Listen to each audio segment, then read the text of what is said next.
All right, what's up, guys? Welcome to the 135th episode of The Get Down. My name is Kareem, and we have a very special guest. My man ZUEZEU in the building. What's up, man? How you doing? I'm chilling. I'm excited to be here. Thanks for having me. Yeah, man, we've been kind of talking about trying to do this. We were talking about maybe doing it live in person when you were here in New York, but it just didn't work out schedule-wise. Would have been more optimal for sure. Yeah, I was there for, I think I was there for like 12 hours, 14 hours, just in and out. But yeah, you sent me your schedule. I'm like, I don't know if we're gonna be able to do this, bro.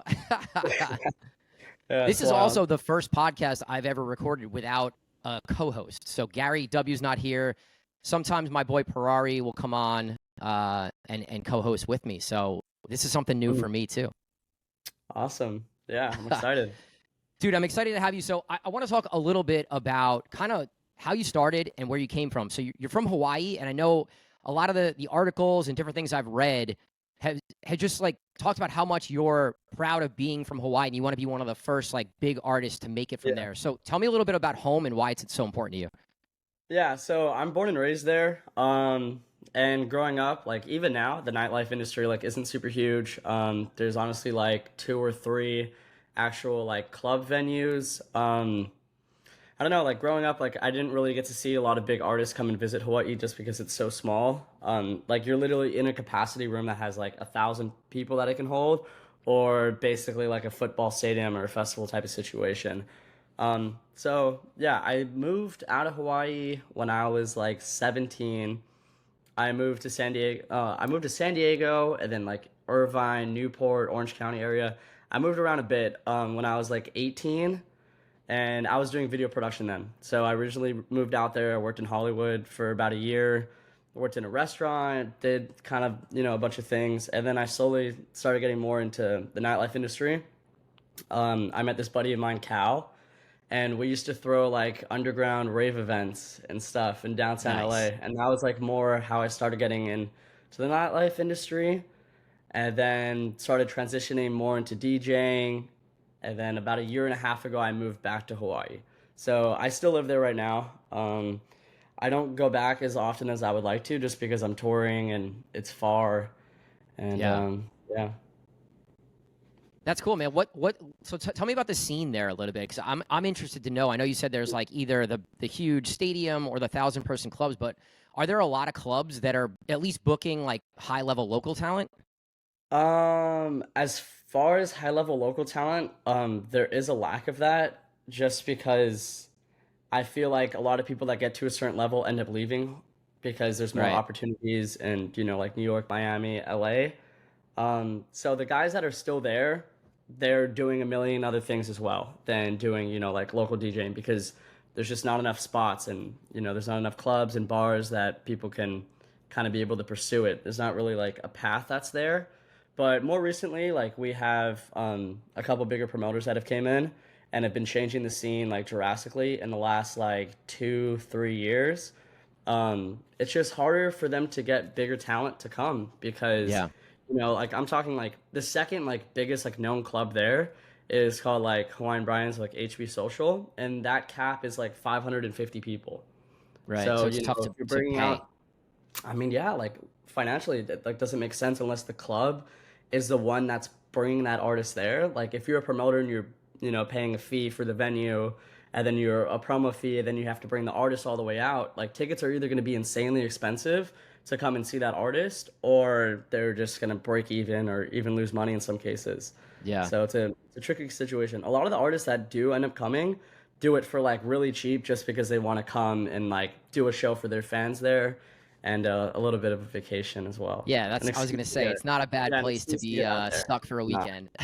Yeah. So I think it's really interesting that you said you were doing some promoting, but also video production. And I feel like, how has that helped you as a DJ? Because you could see it in a lot of your content and how you push your own shows. Yeah, it's been huge. I mean, I'm very big on making sure that my branding and my imagery and everything is to a certain level. And yeah, I grew up basically doing everything content and media and marketing related. So I started off doing video production, got into photography, photo editing, video editing, sound design. That's kind of low-key how I got more into music. And then going back to as far as graphic design and animation, I make pretty much all of my flyers, do all of my video editing, all of my photo editing, and yeah, it's saved me a lot of money and it saved me a lot of time as far as trying to get the right feel and the right vibe. And I don't know, I put a lot of time and I put a lot of effort into my content across YouTube and Instagram and TikTok, and I feel like that's been the biggest thing that has helped me grow so much in the last year. Like Yeah, I for was sure. I mean, talking about it. that's how we connected. I found you on social, and Yeah. I think I came from a marketing background, so I Mhm. love everything about your brand and your aesthetic. And it's it's hard for you, the artist, to let a designer or someone else kind of take the reins on some of those things because Yeah. it's hard to find someone that really knows your voice and knows Mhm. what you're really looking for better than you, right? Yeah. Yeah, like right now, um, I travel around all the time and I don't have the budget to have a videographer come with me. So in order to achieve like my look, me and my management spent a lot of time trying to find, like local talented videographers and photographers, across my tour route. And then now I have like a good team of guys in the big cities that I go to that understand the look that I'm going for and the feel of the video. And then I just get all the raw videos and all the raw photos and give it my own look and stuff. Yeah, So that's. yeah, that's been super huge for me. Do you think that your growth on social media and your presence on social media is what has allowed you to grow so quickly? Obviously, your music is a whole other thing, but Yeah, how much do you think the social media presence has really helped you? yeah. I mean, it's gigantic, but like Yeah. obviously, like I had to make a lot of changes with myself. I don't know. Typically, up until the last, I would say like even 8 months ago, I was not comfortable in front of the camera, like talking to my phone. Like it's weird, and like it's normal that that's weird. A lot of people think like you either have it or you don't. Like if you want to make it happen, you got to make it happen. Like you need to push yourself and make yourself comfortable in front of the camera, and talk to a lot of people and like just become one with your phone because that's huge. I mean, also like there's a lot of days where like I'm not feeling it. Like we're all human. Like there's a lot of days where my management is like, you have to push content out, and I know I have to push content out, and I don't want to hop on the phone. Like maybe my skin is breaking out, like something, but I don't know. It's like just coming to terms with yourself and just like if you really want to build a fan base, you have to make people feel like they know you without them knowing you. That's like the biggest thing. If people can fall in love with your brand, fall in love with you as a person, fall in love with your music, and want to go out of their way to come to your shows, like last week I had people that had never met me. They drove out 4 hours to come and see me. And like for me, like still as a small artist, like that means a lot. And they felt like they knew me, like they were comfortable to approach me and take photos with me and talk to me and stuff. And I don't know, that's everything. But Such a yeah, cool to feeling, everyone, right? yeah, I mean it's awesome, dude. It's like you put all this time into it, and people are like noticing it, and they Yeah. appreciate it. Being genuine is like 100% like the best way you can go about building a fan base, and especially on TikTok. TikTok's like a very personal platform, and that raw organic content is like it relates to the viewer a lot better. I think your personality really shines through in your content, and that's what makes people like you. Honestly, no, it's Yeah. you can tell that you really enjoy what you're doing, and it's just real. Like people can tell when something's fake. Like you said, being genuine, and I think that's such an important thing, not only for your content, but just in business as well. Like in creating your brand and how you kind of handle yourself in your business. If you're genuine, people are gonna recognize that and want to work with you a Yeah. lot more. Yeah, 100%.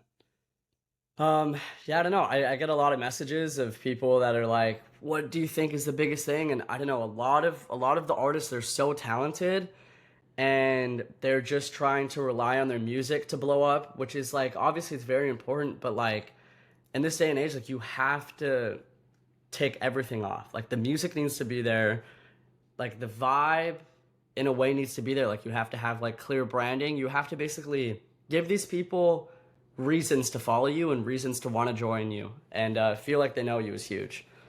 Uh, Yeah, I think relying on your music is an older, out of date yeah, way of thinking about it. Like yeah, there are a lot of artists who are amazing producers putting out great music, but they don't have the brand and they don't have the social media presence or mhm, YouTube presence or any kind of yeah, presence other than just putting out tracks. And I think in this day and age, it's really hard to be super successful in that yeah, way.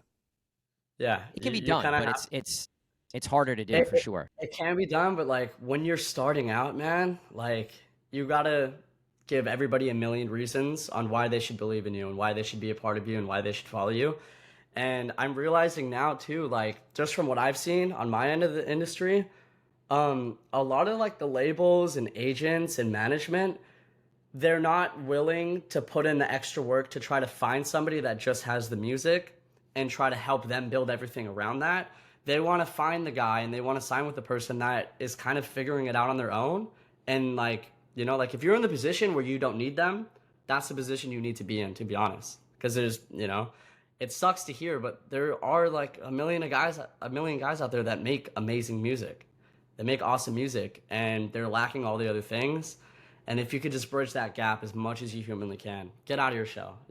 That's the Yeah. biggest takeaway. I think young artists sometimes are thinking like, I have to get management and I have to get an agent. But in order for you to be able to get those things, you have to have everything in place and already Yeah. being successful. Someone's not going to sign you and then make you successful. They're going to help you grow once you reach a certain level. Yeah. And I think a lot of people don't really understand that aspect of it.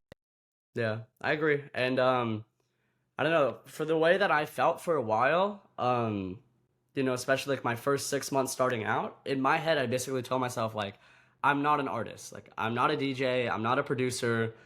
I am a marketer. I market. That's all I do. I wake up every day, I make a list, I go on my phone, I figure out what's trending, like what sounds are trending, what hashtags are trending, what content does well, what content does bad. And like it does take a while to figure that out. And to be honest, you'll never really figure it out because it's always constantly changing. Um, but yeah, I mean, if you lock down marketing, like you can kind of succeed in whatever you want. But I would say that I'm like a part-time DJ and producer, and I'm like pretty much a full-time marketer because that's what it takes in 2023, 2024 to make it as an artist. It sucks, but as soon as you accept that and you tell yourself, okay, this is what I need to do, because if you're making amazing music and nobody's hearing it, it sucks, dude. It sucks. And Yeah. it's like I would take that and use that as motivation and use that as drive to, get out of your shell and push yourself and take, YouTube courses on marketing. There's Yeah. the content's there, you just got to look for it. I think the marketing part can be taught more so than the production parts Oh, sometimes. 100%. So if Oh, you're 100%. an artist and you're making amazing music and you don't have the Yeah. other part of it, number one, you could either hire someone to help you or Hmm. you can figure it out. You just have to spend the time in doing it. Yeah. Oh, I agree. So, 100%. so I want Yeah. to talk a little bit about tour life. Yeah. And you started this tour when in the fall? Was that your tour start? So this is like my second tour. My Okay. first tour started the beginning of January of, I don't even know what year we're in. Are we in 2023 still? Yeah. 2020, 2023. I think, yeah, my first show was like January 13th. And then I Okay. took So like a the little bit second of leg. time off in the summer. But yeah, my official tour started in the fall. Yeah, August. So how has tour life been? What are some of your favorite parts of being on tour and what are some of your least favorite parts? Yeah, okay, my favorite part obviously is all the people. Oh my God. I'm like a very social person. And I just meet so many amazing people and I go to so many towns and so many cities and a lot of places and a lot of people that I would never meet in a million years if I wasn't in the situation that I'm in right now.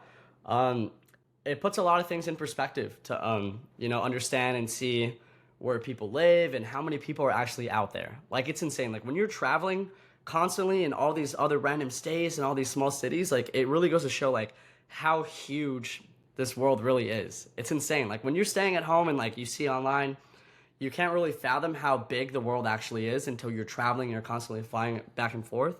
Um, the worst part by far, oh my God. Okay, I love living in Hawaii, but it's like it's actually killing me. It's insane. So I couldn't, I literally could not choose a state that would be more difficult for me to be touring out of. I still do the flight all the time. I do it every other week and sometimes every week just to be back there and just like jump in the water and go surf for a day or two before my shows, in between shows. But I mean, the travel's bad. It's bad. And the thing too is like a lot of the shows that I get and the routing is super last minute. So I end up not being able to get my tickets until like a few days before the show, which means I have like the most awful seat on the plane. I'm in the back, like stuck in Yeah. between two people. There's an exit row behind me. I can't recline my seat, like awful. Um, I get a lot of sleep on the plane. So that's huge. I've invested a lot of money in neck pillows because that's huge. Um, Do you have a Yeah, I don't favorite know. right now? Huh? You got a favorite neck pillow for our travelers to I grab? do. Okay, so I don't know the name of the brand, but they sell them at like they're it's like the same exact neck pillow that they have in like majority of the major airports. I don't know why. Maybe they signed like a contract with like all these airports. Um, but it's like a weird shaped one, but it's like $50. And I Yeah, have but if it three of works, them. it's worth it. It's yeah, it's worth it. But I have like three of them and I rotate them out because I don't really have time to do laundry a lot of the time. Yeah. I got one with a hood because I can't sleep if it's bright out. So I put it over my face. It Oh, helps me. really? Yeah, I Yeah. love it. Yeah, I could sleep in like broad daylight. That's not even an issue at all. All right, so something that I've seen from your more recent shows is you've kind of Yeah. implemented this 360 DJ booth thing, and you Yeah. know it's it's awesome. I think it's awesome. I played a couple shows like that, but how did the 360 booth idea come about, and is it as successful as it seems like it is? Yeah. Okay. So, obviously that Fright Again boiler room set just like took over the world, and the boiler room vibe in general has like been taking the world by storm. And for me, like, I like it when everybody's like around me. Like, if it was up to me, I would have as many people on stage as possible at all of my shows, just because it makes me feel like I'm a part of the party. Like, a lot of the Right. times when I'm on like a bigger stage and I'm away from everyone and I'm by myself and like I'm kind of just performing by myself, It's lonely up there. I don't feel like I'm in the show. Like, I feel like I'm spectating the show, and it's kind of weird for me. So, yeah, this show that I did was super last minute. So I had a show that was going to be on a Thursday, and then it got canceled last minute. So I was in Hawaii on a Thursday. I'm never in Hawaii on a Thursday because I always have shows on Thursdays everywhere else but Hawaii. And yeah, so anyways, the show got canceled, and I was like, if I'm here on a Thursday, I'm throwing a show for sure. So I called my manager, and he was like, yeah, you're gonna be able to fly out Friday morning. And I was like, this is perfect. Within 3 days, actually within like 2 hours, I called my boy, I called all my local DJ friends up there, I called the venue, got like security confirmed, rental equipment confirmed, everything confirmed, like literally in a matter of hours. Made a flyer, and then the next day we announced the show, and we sold out. We sold out in about a day and a half, 2 days for the show, and it was Yeah, hard that's for me to sick. market it because I was like just trying to tell everyone. I was like, 360 stage, big room, 600 people and a stage right in the middle, and everyone's like, oh my god, blah blah blah. But like in Hawaii, people don't really do this type of stuff. Like genuinely, from what I've seen, this is the first one anyone's done, like a true 360 stage. Yeah, the next day, me and my homie, we made like a custom like DJ table. We like spray painted it and made it like high enough, and like built a little stage platform. And yeah, that show was awesome. That was like probably one of like the most favorite shows I've done, just because everyone was right there and the content was amazing and the vibe is awesome. Yeah, the vibe is sick. Yeah. Yeah, I mean, hometown show, new idea, super high Yeah. energy. Yeah. Sounds like a good time. Yeah. Have The you been able hometown to crowd. implement that? Have you been able to set up that stage for other shows, or has it just been that one? Not yet. Not yet. We're going to though. Yeah. So this Nice. was only this was only like last month. I like 3 or 4 weeks ago. So we have stuff planned out. In Hawaii, it's easy for me to pull it off because I have all the connections. Yeah. But in a lot of other clubs and places that I'm not super familiar with, it is a bit tricky to convince the production to be able to allow that because like it is a huge liability having all those people like right around the equipment that costs, like 10, 15, 20,000 Right. dollars. But yeah, we do have some planned in like the next couple months. Yeah, my boy Angelo the Kid, he lives down in Charlotte now, and they do a party called Surround Sessions. So they do once a month on a Sunday. Well, they'll bring in an artist, or Angelo will play the Yeah. show, and they kind of set it up down in front of the original DJ booth and big LED wall and stuff, and it Hmm. looks pretty cool. And I think it's like it's just something different, And you're right, where Yeah. everyone's seeing all the clips from all the different boiler rooms and are getting Hmm. excited about it. And I think as more and more of those clips are coming out, I think the average club goer would be more excited about going to a 360 show for sure. Yeah. Yeah. Also with the 360 shows too is like people are throwing their phones out, they're getting photos. Like when I'm playing my show, like I'm not just facing one direction, like I'm actually turning around and like holding people's hands and like jumping with them. Like, Yeah, oh my God, it's so fun. It's so fun. I've It like I've doesn't seen even some compare to anything. some Knock 2 shows where he has that set up too, and Yeah, his like yeah. his music's crazy high energy too. So Yeah. So all of the shows that Knock 2 does on his tour, the Room 202 or something, all of his shows he does 360 stages, which is awesome. That's yeah, my that's pretty goal. crazy. Once I'm bigger and I'm able to, hold that standard. There's a lot. Also, Fred again tries to do 360 shows Yeah. for all of them. Yeah, it's a better vibe. Yeah, that Yeah. being able to connect with your crowd is super important, and I think Hmm. that's as a artist and a performer, it's easier to get into the whole performance, and you know you could see it in your body language, and just the way that you're reacting. So super cool. So you've been booking a ton of college shows, and I kind of like I've been talking with this about this with Gary a little bit, where it seems like the colleges and some of the college talent buyers are booking more bigger shows than like actual nightclubs in various cities. Are you finding that to be the case? I mean, what are your thoughts on that comment? Uh, it just depends. It depends which clubs, it depends which states, it depends which cities. But I mean, yeah, obviously like a lot of the bigger college towns, um, like Bama and a lot in Texas, like the fraternities have the budget for it.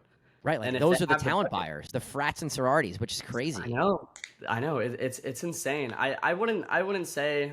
I think it's looking like it's more, but it's not. It's not. Yeah, It just depends. Also, I know a lot of DJs too, like bigger artists that'll do free shows or like really cheap shows to play at big fraternities and big colleges and stuff like that. And those are opportunities that they wouldn't be giving to nightclubs just because they play so many clubs and it's different for them to play for the colleges. And a right. lot of times it's kind of more fun for them. Yeah. It's different vibe, different energy, and you know, it's definitely. I mean, I went to college, so I went to Yeah, James it Madison just in Virginia, and like we were a huge party school. yeah. And you know, my D Rock actually went to JMU also, and he's been on the college tour as well, Yeah. and rocking all those shows. I wish we were doing that more when I was in school. But Hmm. Yeah. all right, so some of the college towns you've been to, what's one of your favorite college towns that you've DJ'd in? This might get a little rivalry. I don't know. I think You okay, can name like a one of couple. my You don't have to name just one. yeah, I can name a couple. Okay, so one of my favorite shows, Arkansas, University of Arkansas, crazy, insane. But yeah, that fraternity specifically, they got like Lil Skies and they got like another band and they rented out like a huge venue and it was just awesome. The energy was crazy. Um, but I would say overall, University of Texas. University of Texas is insane at Austin. Yeah, all the parties they do, the energy, they're all super into house music. It's awesome. Yeah, their shows are sick. Also, that whole town, I love Austin. Austin's awesome. It's one city I've actually never been to. You've It's never on my been to short list. Austin? I've never been. No, Wow. Yeah, Austin's awesome. I love Austin. I want Yeah. to try and get to South by Southwest one of these years for sure. Oh yeah, for sure. Yeah, I All don't right. know, So dude. I think it's, other parts of your tour that I kind of like ran through some of your socials. I saw you got Mhm. to play a back to back recently with Jake Shore, Yeah. and I just like how did that come about? Have you ever played with him before? Or was that your first show with him? So me and him have been like internet friends. I'm like internet friends with a lot of DJs because it's like this little like culty type of thing where all the DJs just like get on their level and they're all sending each other songs and stuff. It's super awesome. But I was accepted into little DJ forums, and yeah, me and Jake Shore became friends through social media and kind of just talking back and forth. My management and his management has a relationship as well. Um, and yeah, basically this frat both hit us up and was trying to get a show together. And then our managers were like, let's do a back to back. And I was like, that's cool. Like, I like Jake's vibe. I feel like his vibe matches my show vibe. I like the music he Yeah. plays. Like I felt like it was going to be a good time. But also, I've played back to backs with people that don't flow very well at all because every DJ has, their own style and their own flow. And some DJs like to take over and be super in control. And some are, running around taking shots in the back, during the show. But yeah, we got there. We did like a little sound check. This was like the first time I met him was the day of the show, like 2 hours before the show. We met up. We did like a little sound check, try to figure out the vibe we were gonna go for. If we were gonna do song for song or two songs and then two songs, like how many drops were we gonna play through, and like communication's everything, and like I like to communicate, I'll tell you that, and he likes to communicate, so it was super easy. Yeah. Yeah, I don't know, we were taking turns on the mic hyping up the crowd. It was a great time. But yeah, me and Jake are doing another back to back in 2 weeks. 2 weeks, I believe. Yeah, in November 11th or something. But yeah, we're announcing that one soon. That one's gonna be awesome. The Yeah. back-to-back vibe, you're right, can either be amazing or like, all right, this is Yeah. not really working. Hmm. But when you do find that other person that you can vibe with and the energy's there and like you Yeah. guys can play off each other, it makes sense to play more shows together and it creates Yeah. something different for the fans. And I think it's super fun as far as from a DJ Yeah. perspective for sure. Yeah. For sure. Also, like cross promotion is huge. Like introducing my people to him and vice versa. That's really like a huge part of this industry. Is I feel like in a lot of under industries, people are weird about collaborations and like try to gatekeep like their fan base and stuff. But like in the music industry, especially like house music, techno, EDM, everyone is collaborating. Everyone. It's like everyone knows everyone, and it's super awesome and it's super fluid, and yeah, I don't know, it's fun. It's a good time. I think we've like our company, the Get Down, we've kind of learned that collaboration is usually the best way to grow, you know? And it's like Yeah. when you find like-minded people and you find like-minded businesses, you want to kind of latch Mhm. onto those people and together Yeah. we can go further than if it's just individual. So I love that Yeah. for sure. Yeah. 100%. So you're going international this year. That's pretty sweet. Are are Nice. you are you approaching your shows out there any differently than you would a US show? Uh-huh. 100%. I mean, we'll see. So like as far as like the sets that I'm gonna be doing and the music that I'm gonna be playing, we'll see how it goes. Like I'm preparing so much music and like so many different set lists for these shows, and like whatever the vibe is, I can basically switch on the dime and figure out what's going on. But I mean, I'm really excited. Majority of the following and the listeners that I have on Spotify and Apple Music are European based. Also I have a lot of like following in Latin America. So I don't know. We'll see how the vibe is, but I'm super excited for how the shows are. The clubs there, and the culture just like seems to be a lot stronger. People get deep. People get really deep down there. And I'm excited for that. I'm dropping a new track with this artist Jend. The name of the song is The Get Down, which is I which is know, I funny love enough. that. Yeah. Yeah, we're dropping that song in like 2 or 3 days from now.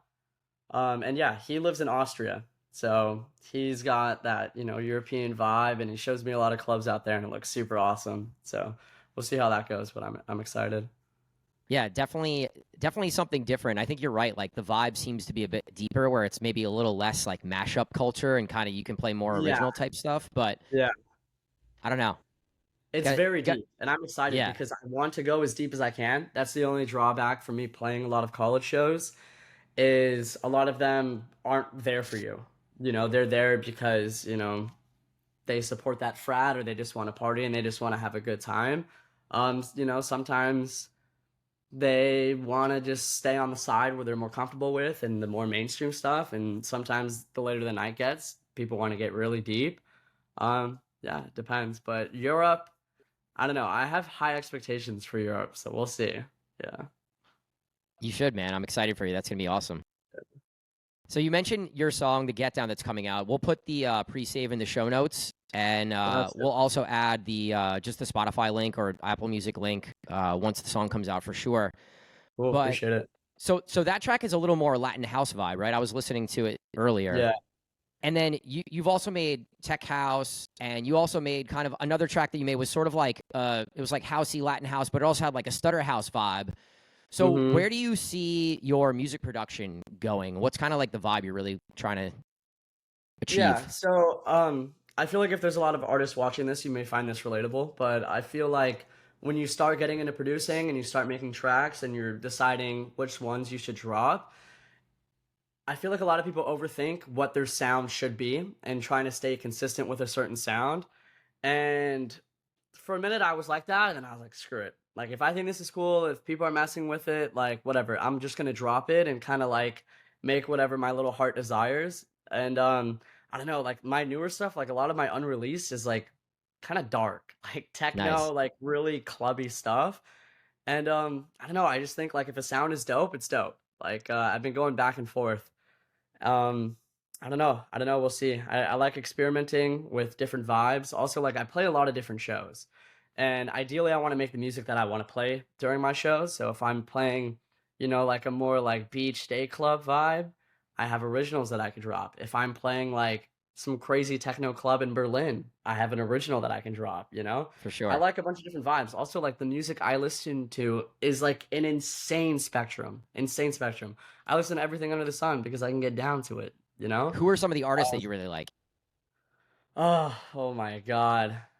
Dude, there's so many. Do you listen to music like all different genres? Or are you just talking about like how EDM and house music? All different genres and like all different subgenres. But obviously, like I'm gonna be a little bit of a cop out here. There's a reason why these people are huge, but Chris Lake is obviously like the biggest influence to me as Yeah, far as what got me into music and his style and his projects and the simplicity but like the complexity of the sound is amazing to me. So Chris Lake is obviously my number one. And then after that is the newer Malpiece sounds and John Summit sounds and all of that. Yeah, I don't know. As far as like my big top three artists, they're all like kind of mainstream now, but there's a reason why they're at the top. yeah. I mean, I think music is. I think our EDM and like house music right now is in a really great place, and I don't know. I haven't been able to say that a lot over the last few years, but for me Hmm. personally, there's a lot of like interesting artists. I do like the darker, faster sound also, which is being becoming really popular, and like I'm playing a lot of that stuff in my shows locally. And Yeah, whether people love it or not, like it's what I'm into, and I kind of am like yeah, forcing it down the local clubs' throats a little bit just to kind of see how far I could go. yeah. Recently, Eli Brown has been like my biggest inspiration. I just love the way, I don't know, I love his sound.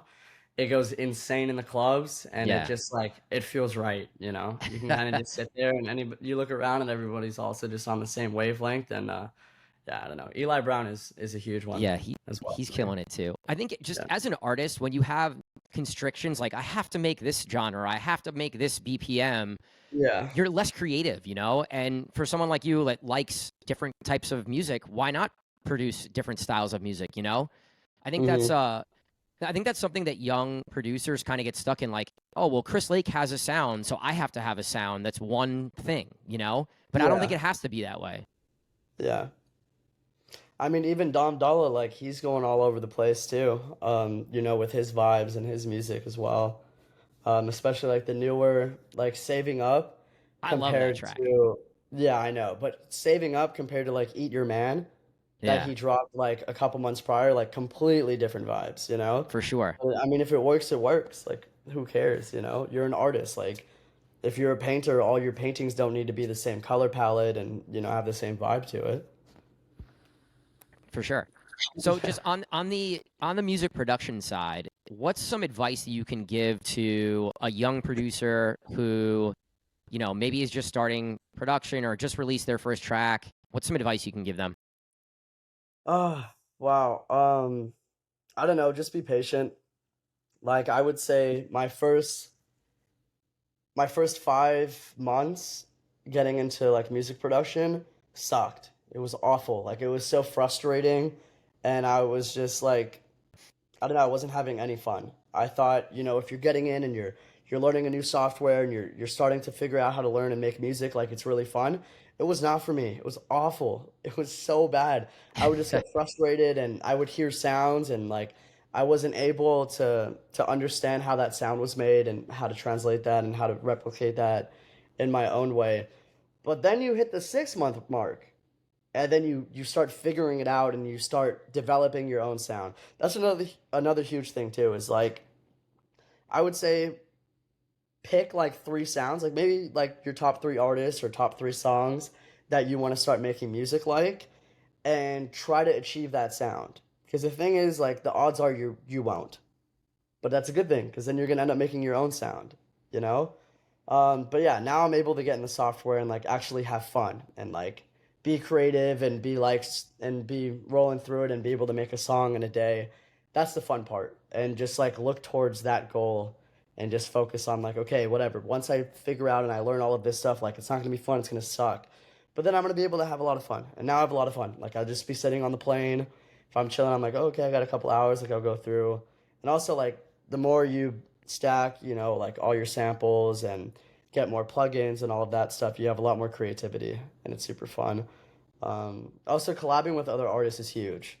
Like even I think like just like three or 4 months into my music production journey, I hit up a lot of artists and I was like asking them just to send me their project files just so I could see what they did and how they achieved certain sounds and their arrangement. And I think looking at other people's work is really big if you don't have anyone teaching you. Like I didn't have anyone to mentor me or teach me. I had to learn by myself on YouTube, and that sucks. Yeah. It's hard. It's really It's hard. That's how hard. I first learned as well. It's the hardest part is like you said, like if you're trying to achieve something, a certain sound, and you don't have somebody that can show you how to do it, sometimes it's really hard to find that particular thing Yeah. on YouTube. And it's like you're searching for 30 minutes trying to find a tutorial Yeah. on how to achieve a certain sound. It just doesn't exist. Like, Also, just like learning the lingo as well. And like, if you go from someone that doesn't have a music background and then you're going into this, like, I was so excited to get into it. I was like, I'm gonna start making music now. And then I'm like, oh wait, I don't know anything about music theory. Like, there was a whole thing like behind that I didn't even know. I was like, well, this has to be in key, but this has to be in the same key as this and different scales. But I mean, the thing is like, the information's out there. Just take the time. It's out there though. yeah, there's definitely more courses now that you can go and buy and kind of take some courses and Yeah, learn for sure. Which yeah, honestly, like I was doing the YouTube thing too for a really long time, and it helped me making edits and some basic sounds and things. But like, I yeah. didn't really start putting out my own music until I started getting help from someone who could show me how to do certain things and like teach me the music theory, like you're saying, because I don't have that background either, and I had no clue. Like, it's like, oh, Yeah. let's just slap some sounds together and see what comes Yeah, I out mean, here. yeah, my wallpaper for like 6 months was just like music theory basic pinpoints and like all the different scales and like what's in Yeah, certain key scales. Um, but yeah, I produce on Ableton, and the reason why I picked Ableton over like, the other DAWs is just because I went on YouTube and I did my research and I tried to figure out which one had the most tutorials on tech house and techno and house music. And Ableton had a lot, and I was like, okay, I'll get Ableton. Yeah, yeah. that's why I'm with I think Ableton. also it's able. I think more producers use Ableton. It's easier to collaborate with Depends other what artists. genre. What genre is huge. Yeah. But if you're making tech house, house techno, I would say most of them is Ableton. Yeah. For sure. Yeah. All right, man. So, is there anything else? I know you have your song, "The Get Down's" coming out this week. What else? Yeah. Anything else you want to promo or send people to? We're gonna include all your links and everything in the show notes and the promo. So, Yeah, man, I don't know. Just follow my Instagram, turn the post notifications on. I'm the most active person you will find. If you ever go on my Instagram and you DM me, I will reply right away. I post every day. Yeah, I make it very easy for people to become a fan. I give them a lot of content to check out. Yeah, also TikTok. I'm super active on TikTok. And yeah, that's about it. I mean, we always have, I know everybody says big things coming soon, but big things are always coming. They're always coming. We got a lot of stuff planned out for you guys. I'm excited. yeah, man. When you're putting in as much work as you are, big things are gonna start happening. It's like Appreciate honestly, it. like when you're working every day to achieve something, like that work is gonna pay off down the line, and you might not Yeah. see it for 3 months or 6 months or maybe even a year, but I think you're gonna see it at some point. You know? Yeah. Just a little takeaway, for if there's aspiring artists out there. If you don't like making content, you kind of just gotta bite the bullet. It is what it is, man. Like it sucks. But I mean, I've gained around 20,000 followers just this weekend on Instagram. And that's from posting content, posting reels. And it took me a while. A lot of people see it and they're like, this guy just posted like 2 videos and these 2 videos blew up and now he has all these followers. But it's like, actually, I posted hundreds and hundreds of videos before that with all these different hashtags and all these different sounds, trying to figure out what works and trying to understand it if there is ever any understanding of this. But I mean, you have to be consistent. Consistency is huge. Stack up content. I would recommend you learn how to do everything yourself, all the video editing, because if you hire someone, it gets very expensive very quickly, and you I don't know. I don't like relying on other people with like just about anything. So try to learn it yourself. It's not very hard. And learn to love it. Learn to love it because you got to until you're already huge, and then you can go and pawn everything off. But yeah, content's very, very important. And then You're everything talking will to come. two people. You said earlier that you didn't really like being in front of the phone and Yeah. talking, and I was the person who didn't even want to get on the microphone when I first started DJing, to a Oh, point I now where I'm hated like, my voice. Oh, I could yeah, never. like I my could friends used to all never. make fun of me. It was the worst. So like, you just have to do it, and once you do it enough, you're not going to Yeah. feel uncomfortable anymore, and it's going to be just like anything else that you learn. It's just something you have to go through. That uncomfortable period is going to help make you better in front of the camera, and you just have to do it. I agree, and people will feel that, to be honest. It's like once you come out there and like you have that stage presence and you have that like I'm here, I'm not shy, like I know what I'm doing, like that's huge and everybody else just has a better time as well. If you're more comfortable and like I don't know, it's like if you were in the crowd and you're with all your homies and you're having fun, like try to bring that energy up there. It's another huge reason why I love having people on the stage with me is because of like you're even more comfortable because you're with everyone. You know, you're with your homies, or you're with random people you just met, and you know they're all just trying to have a good time. Nobody's that judgmental, like nobody is. And the people that Yeah, are, it's like whatever, they're miserable. Let them be. Like let those comments run wild. Like oh, that's another huge thing. Like don't reply to any of the hate comments because will you get them? Yes, you will. Do you reply? No, you don't. You don't. Let them go on. But yeah, you yeah. be Keep you, it be positive. yourself. Yeah, keep everything positive on social media. On the stage too, nobody wants to see the DJ that's like not having fun up there. Like you have to be Yeah. giving the same energy, if not It's more. huge. It's Yeah. huge, huge, huge, huge, huge, huge, huge. Like it doesn't even matter like if your music's amazing, but like people are looking at you and you're like always looking down, like never looking up, like maybe a slight little flick of the fucking come on, dude. Like at the end of the day, like you're a performer. And if you want people to come and see you, you got to give them as many reasons to come and see you as you can, you know? Yeah, man. You have a little bit The of the same rock story, star in you you up know? there. You got your shirt off and Oh, and I love tatted it. up and Oh, just I like love it. I live for it, man. I live for it. No, yeah. I don't know. Things have changed up like a lot in the last like year for me. But at the end of the day, like my priority is building a fan base. And if I'm comfortable, they're gonna be a lot more comfortable, you know? But also like growing up in Hawaii is like, yeah, dude, nobody wears a shirt. Are you crazy? What are you doing? yeah. It's too hot. We're going to the beach. Like I'm very comfortable with my shirt off just because it's like it wasn't even a thought. Like my older shows that I did in Hawaii, it's like I was with all my friends and it gets hot in there. I'm partying in a warehouse in Hawaii. It's like 90 degrees outside at night. Like, yeah, I'm taking my shirt off. I'm about to pass away. And then it just started becoming a thing. And then like I started getting drunk and I wouldn't even notice it. And then and then it got to the point where it's like now that I don't take my shirt off, people are like, "What are you doing? Are you okay? Like, why are you taking your Like you're shirt not off?" having fun. Yeah, and then also it's like I love my tattoos. Yeah, like I feel like it's very much a part of me and it's very much a part of my brand. Um, I don't know. You got to be consistent. Yeah. I love it, man. Be consistent. I think Yeah. that's a great way to wrap it up here. Anything else? Anything else? Any takeaways? Anything else you want to put out into the world? Oh, jeez. I don't know. Everything will happen, and everything does happen for a reason, and I truly believe that. I've been down a million paths in my life. I started off in video production. I had a clothing brand that I got rid of. I lost a lot of money. I worked in a restaurant. I dropped out of high school on my 16th birthday. Like, I have been up and down and up and down and up and down. And I've asked myself a million times, like, why isn't this video blowing up? Why aren't these people replying to me? Why is this not happening? Why is that not happening?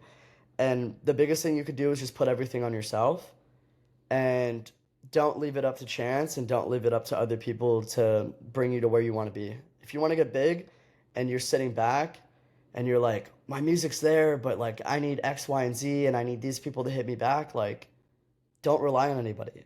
Like don't. Like if I don't get a show, if I'm not making enough money, if I'm not doing this, if I'm not doing that, that's nobody's fault but myself. If I don't have a certain amount of followers, I don't have a certain amount of streams, that's not because the algorithm hates you. If you post a reel and you get no views, or you post a TikTok and it gets no views, that's not because, oh, poor me, I'm just so unlucky, nothing's working. Like, don't get down on yourself. Just like ask yourself, why is this not working? Look at what does work and just keep trying. Because it'll happen. It will. Like, believe that. Like, 1 year ago, I was at 800 followers. 1 year ago today, and now we're sitting at 28,000, you know, and everything happens for a reason, and just like push through, because you could do it. You know you could do it. That's why You you're can here. do That's it. why you're listening to us, you know? That's why this is pulling up on your page. It's because you know you could do it. You just need a little push down the street. And then you'll start attracting amazing people. Like I have the most amazing team of people behind me.